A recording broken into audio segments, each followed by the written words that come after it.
So now viral diagnostic test, we will study the branch chain DNA.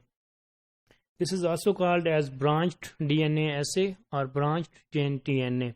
It is a single amplification assay in which we can just amplify the DNAs and it opposed to the target of position DNA. It is used to detect the nucleic acids molecules. It is different from the PCRs, and how it differs from the PCR and how it differs from the other diagnostic tests. We will see it in detail. First of all, it's the method. It is based on the base, one of the base, and then the base will be captured the probes. That probe will be act as a primers for the DNA, and then we will add the extender in the plate of the base. The extender will be then will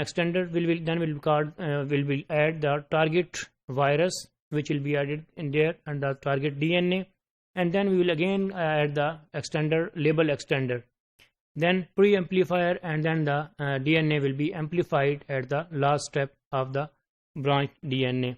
So what is the branched DNA detection? What is the meaning of the branched DNA?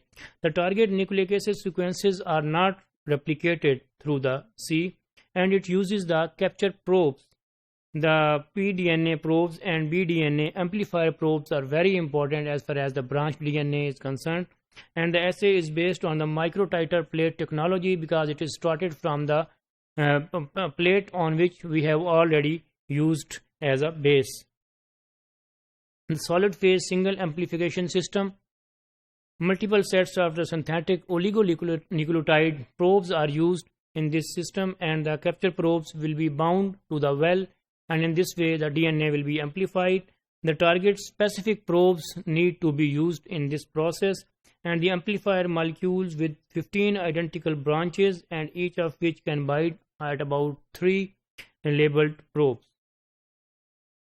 And just like here you can see the base, the probe, the capture probe hybrid, it is the target, it is the probe, branched DNA probe, the hybridization, and then this from here, the hybridization, the branched DNA amplifier will be added on this.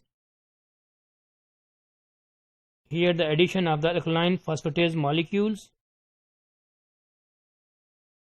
and in this way we can just see this is the base of the start, and then this is the amplifier, and this is the capture probe hybrid, and hybridization occurs, and here we can see that DNA can be amplified through the branched DNA procedure.